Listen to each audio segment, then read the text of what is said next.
slow up, no I don't take shit. I got no love for the fakeness. If you wanna play tough and wanna hate this, I'll always show up. I don't ever slow up, no I don't take shit. I got no love for the fakeness. If you wanna play tough and wanna hate this, I'll always show up and make a statement. I don't ever slow up, no I don't take shit. I got no love for the fakeness. If you wanna play tough and wanna hate this, I'll always show up and make a statement. Everything I do so instinctive and so passionate. Every word I move so descriptive like an adjective. I got a vendetta against people who patented being negative when you should be getting after it.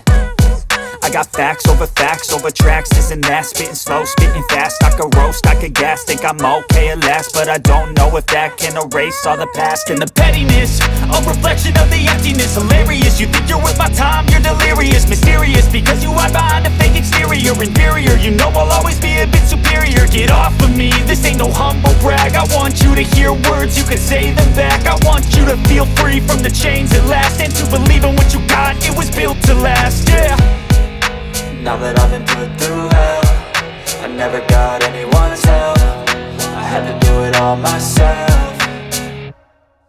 I don't ever slow up, no I don't take shit. I got no love for the fakeness. If you wanna play tough and wanna hate this, I'll always show up and make a statement. I don't ever slow up, no I don't take shit. I got no love for the fakeness. If you wanna play tough and wanna hate this, I'll always show up and make a statement. Gonna learn the consequence of being incompetent. Mental health is confidence, dreams and some honestness. I'm not here to save the day, that's for you to take away. I could play a million mind games, but instead I say something not illogical, something that is topical. Rub it on and watch it go, make yourself unstoppable. Dreams are irresponsible, but they're always possible. If you just believe, you could be so remarkable. Thoughts in my head, a collage and they spread. I'll be great one day, going off of my meds. No, I'm not giving up, no, I'm not giving in. I will make it to the top, taking off in the wind. I gotta make it, I'm saving every day to taste it. I'm patient, but my mind, it can hardly take it. I'm chasing a dream that I've had for several ages. A vacant, modern kingdom for the taking.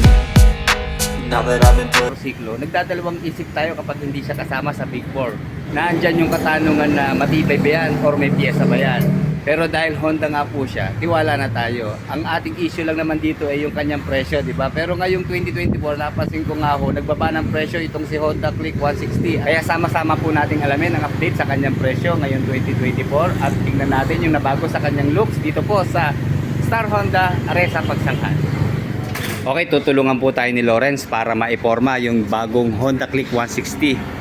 Okay, yan sa mga naghahanap po ha, kasi ako nahirapan maghanap eh. Available po dito sa Star Honda Pagsanghan Areza.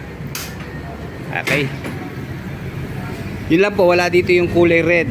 So ang available nga lang po dito itong Matte Cosmo Silver Metallic, and then itong Matte Gunpowder Black Metallic. Yung nga lang pong red ang wala, yung Matte Solar Red Metallic.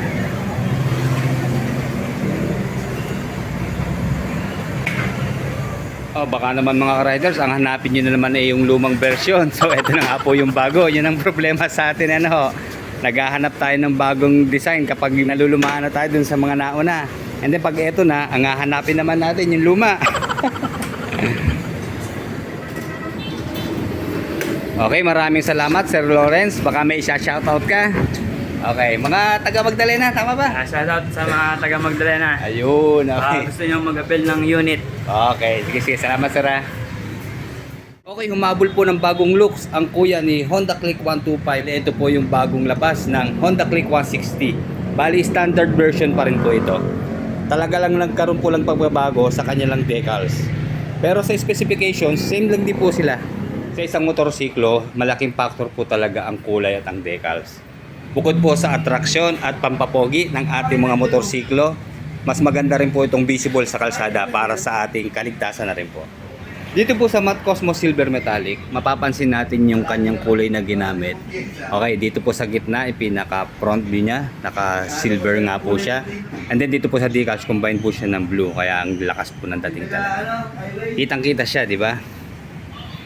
Combine po siya ng Matte Cosmo Silver sa glossy black. And then dito po sa side profile, andito po yung kanyang displacement na 160 at yung kanyang brand na Honda na kulay blue and white color combined. And then dito naman po sa kulay black, combine po siya ng decals na kulay orange. And then nagsosolo yung kanyang model name na Click dito po sa bandang likuran. Combine din ng blue, black, and white na decals. Kaya obviously, alam niyo na kung saan na-inspire si Euromotor Samurai 155, si Skygo Lance 150, at saka si Motopost Evo 170. Ito po ang kanilang pinagtularan. Ito po sila na-inspired. Pero syempre, ito po ang original na design. Nasa Honda Click 160. And then pagdating sa lighting system, si Honda Click din po nagpakilala ng all LED. Lalo na dito sa headlight. And then sa DRL, all LED rin po. And then turning signals, ayan, nasa taas din.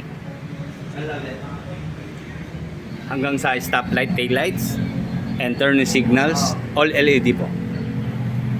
And then premium color na bronze ang ginamit dito po sa mag wheel sa front. And then meron po sukat na 100 by 80 by 14 sa kanyang front tire na siyempre tubeless. At ang maganda ho rito, federal tire po siya.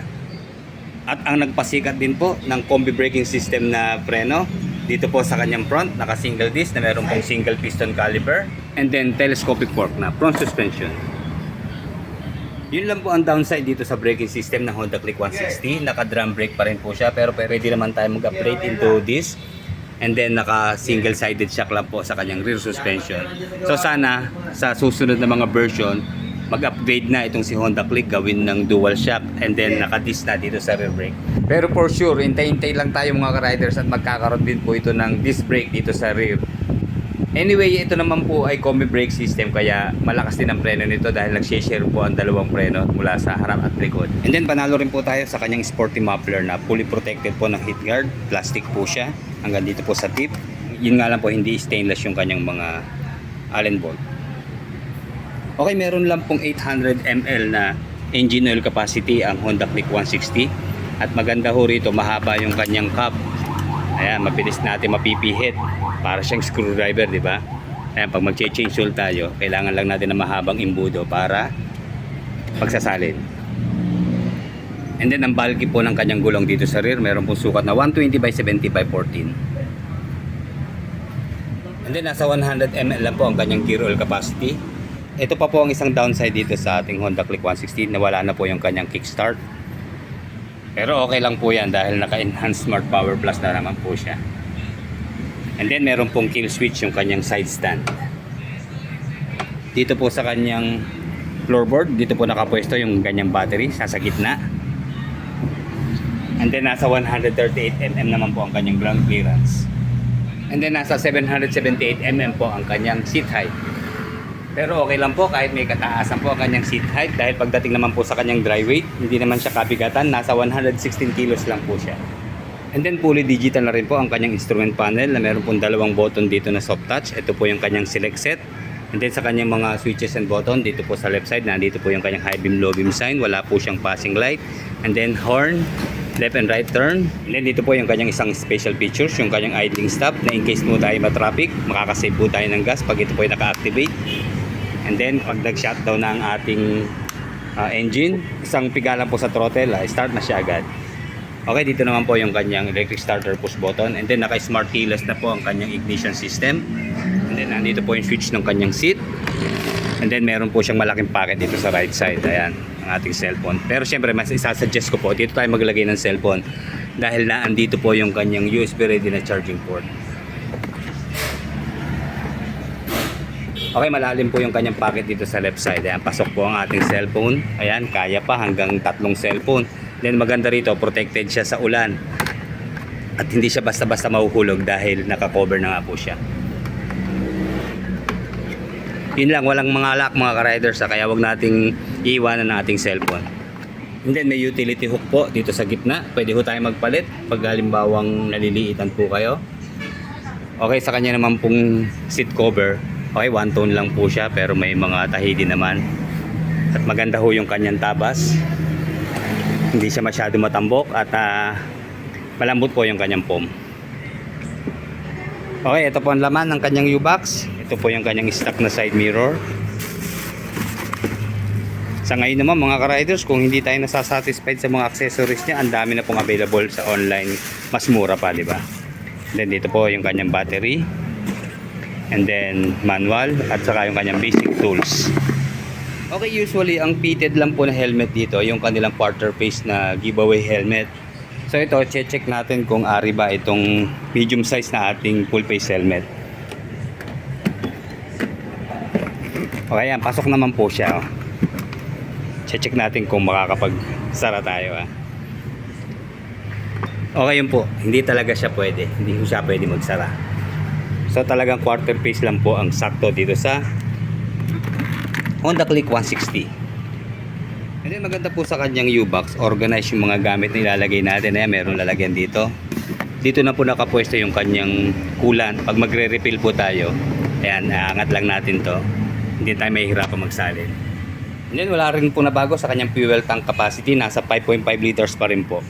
And then pagdating sa fuel consumption, nasa 46.7 kilometers per 1 liter po siya dahil ito po ay 160cc. Unlike dito po sa mga 125, maabot po ito ng 50 kilometers mahigit per 1 liter sa fuel consumption. And then syempre proven na sa top speed na nasa 120 kilometers per hour.